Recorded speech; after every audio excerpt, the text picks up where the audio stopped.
Hello, everybody, wherever you are in the world. Thank you for listening. Thank you for downloading. You join me here on a beautiful spring day. The wind is blowing straight through the studio. Windows are open, so you might hear a bit of bird song in the background. You might hear some, I don't know, delivery drivers that are coming round here during this midday. I'm at home. I've just finished working from home, and it's lunchtime. And you've got me here with a smile on my face. For them of you who are watching on YouTube, I've got a fucking smile on my face. I've been up in Tokyo for the last few days working there.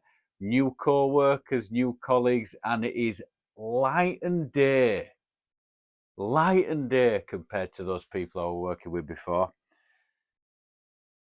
It had got to the point where I was getting a bit worried about starting this new job, because you get fucking broken down into some sort of damp squib that you think you can't do it anymore, and you think it's your fucking problem, that you've gone to shit.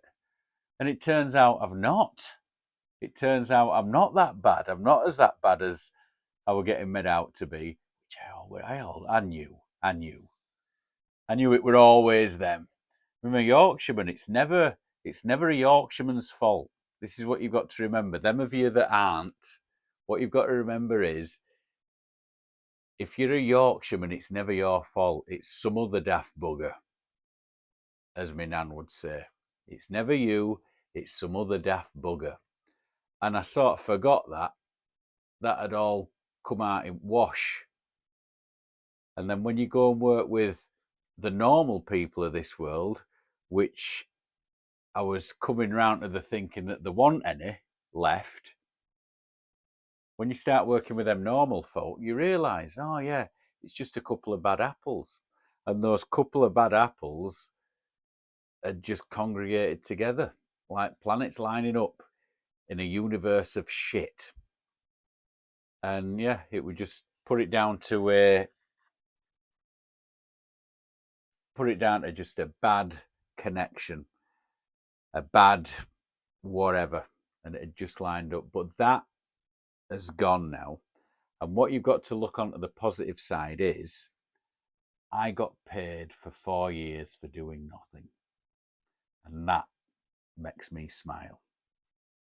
So, I don't know how long this good mood is going to last, because going back to being a Yorkshireman, it never does. So rather than just enjoy it in the moment, I've got to be thinking forward and two or three steps in front of myself, thinking, when is it all going to go to shit? And that's what I'm going to talk about today. Now, because I am spending 2 days at home working online, as do you call yourself a digital nomad if you're working from home, but your home is in a foreign country? Can I call myself a digital nomad? I wonder. I will be taking this digital nomadic life on the road with me when I do eventually get the kids away to university. But at the moment, I'm at home Tuesdays and Thursdays. And that's when I'm doing my podcast now. So you're not getting the podcasts out on a Sunday. So Tuesdays and Thursdays, I get to have breakfast with the kids. So on a Tuesday morning, you get the football that had played on Sunday night and on Monday night. And me and the lad will sit there and watch the highlights while he's having his breakfast before he gets off to school. So on a Tuesday morning, this morning, he gets up, plonks himself down in front of telly, and I tell him to put the highlights on of this weekend's Premier League action. So we sat there watching the football, and on a Tuesday night, he goes and plays his football at this private club. He's sort of been accepted into this academy, which will help him build on his skills. Now, this academy, they play in a red strip. So what my wife does is she'll get this strip ready for him, and she'll lay it out on settee for him while he's having his breakfast. And so it's all, when he sits down, it's there. So while he's watching the football with me, he gets dressed and he puts this strip on. Now, when you're living overseas, if your team that you support is a shit team, as is mine, Bradford City, AFC, League Two, mid-table mediocrity, you know, still going on about seasons that happened 25 years ago when we were in the Premier League. They don't get much airtime here in Japan. So what happens is most of the kids are running around in top 4, top 5 Premier League shirts. And now I've noticed over the last few years, all those AC Milan shirts that you used to see when I first came here, they've sort of all disappeared. You get, I would say, outside of the Premiership, outside of the Premier League here in Japan, most of the kids are running around in either a PSG top, a Barcelona, Real Madrid, and to a lesser extent Bayern Munich. Yeah, Bayern Munich. But it's mostly Premier League, and you've got Man City, Liverpool, the odd Man United. Man United have gone a bit shit, and the London team is either Arsenal or Chelsea. Not much Tottenham, and I think that's to do with parents not wanting the young kids to be running around in white. So, as a Bradford City fan, you can pretty much guess that my kid is the only kid, I would say, in the whole of Japan that's walking around in a Bradford City kit. So, as a Bradford City fan, you can't really get him excited about that team unless when we're at home, and I'll take him to a couple of games when we're back in England. So what I tried to do was I tried to usher him towards Manchester City, because even when Manchester City were down in League One, they were always my second team. And I've mentioned this before.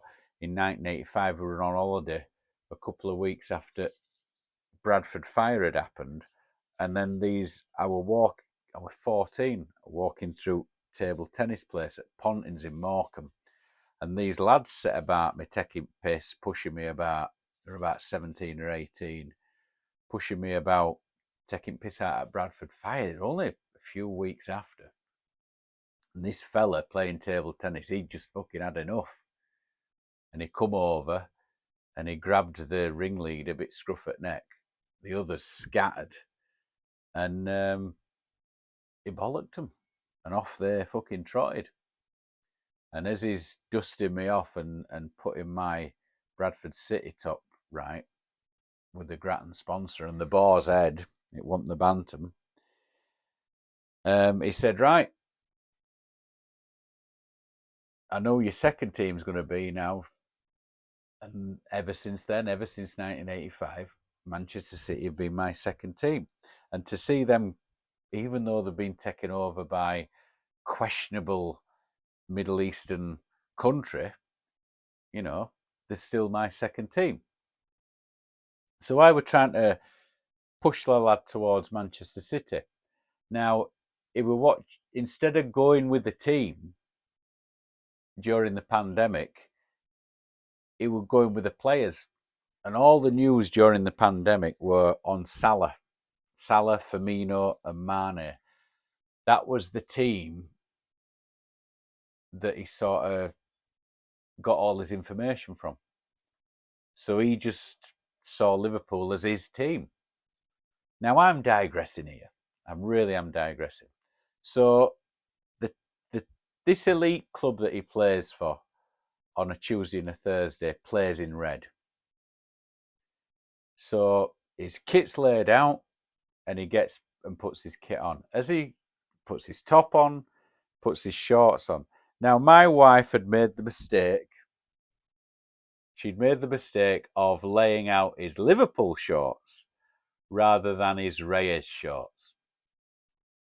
So I'm watching him get ready, and he puts his Liverpool shorts on, and then he realises that it's not his team's shorts, it's his Liverpool shorts. He takes them off, and then he gives a sigh,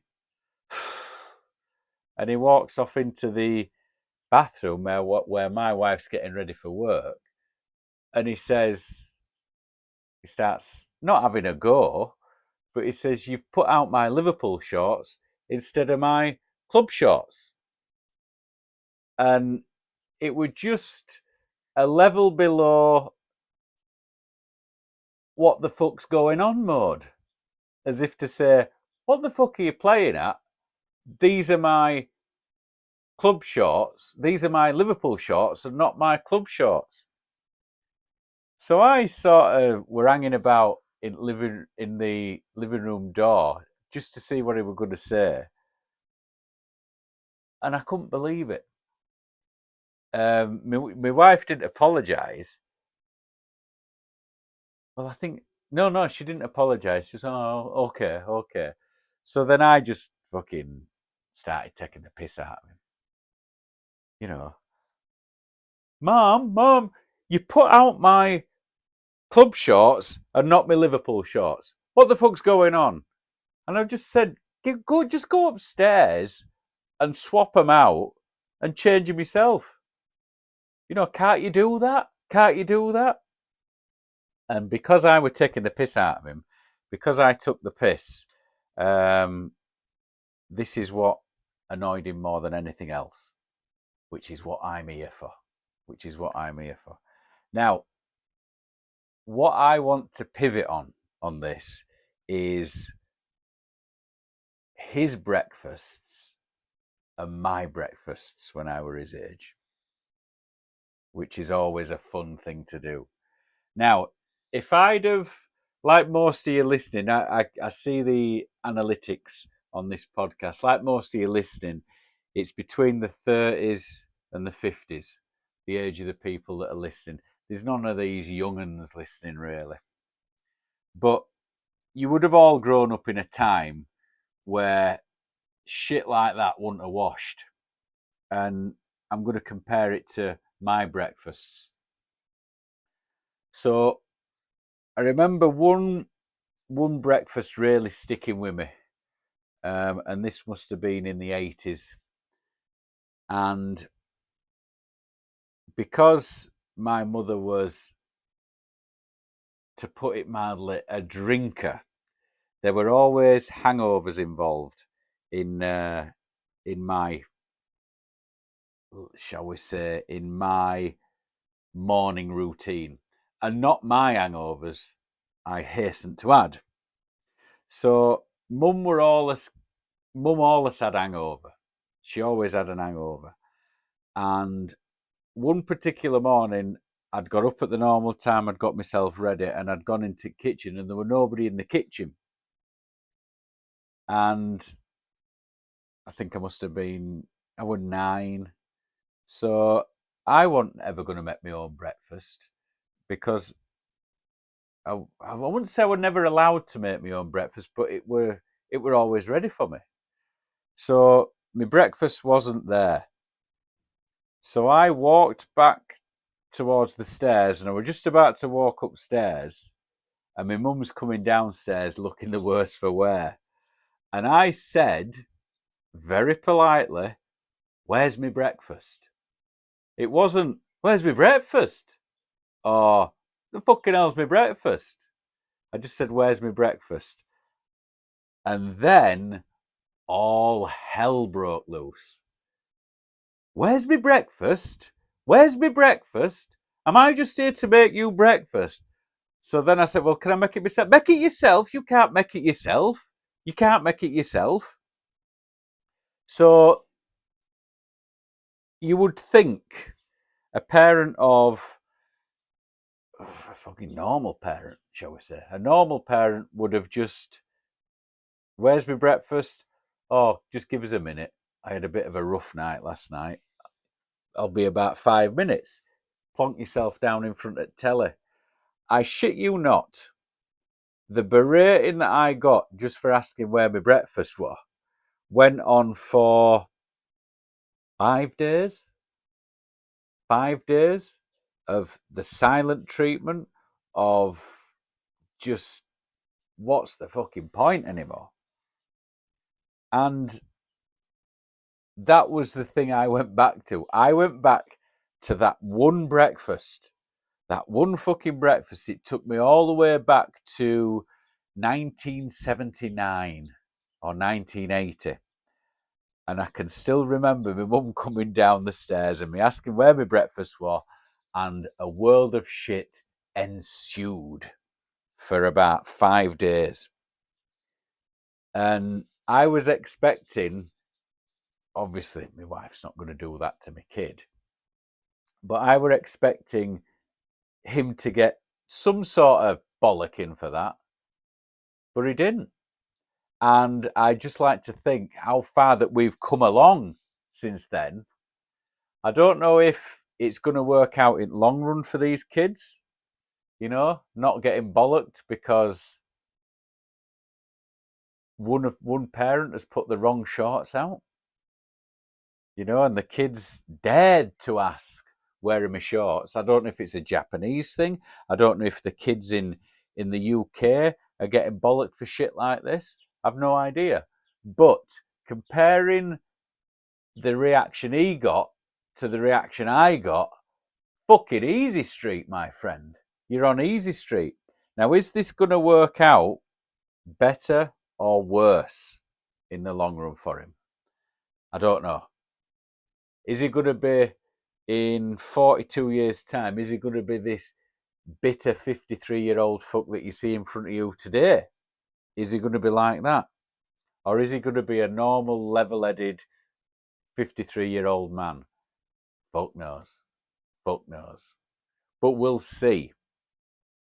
We'll see. So,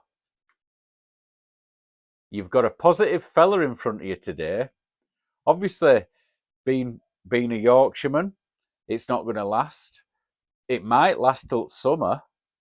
It might last till next week. We don't know yet. But for the moment, I am experiencing feelings I've not had in 4 years. And I'm going to enjoy them. I'm going to tamper those feelings by throwing in shit stories that make me feel negative about breakfasts 50 odd years ago, 40 odd years ago. Why the fuck do I do it to myself? Because I'm having a positive time in my life, and that's what I do. So, for those of you enjoying the positivity, enjoy it while it fucking lasts, I say. Enjoy it while it lasts, because who knows? So that's that, and that's that. I'm going to get off on this positive note and leave you to it. It's just a short one today. Thank you very much for listening. Adios, everybody. See you next time.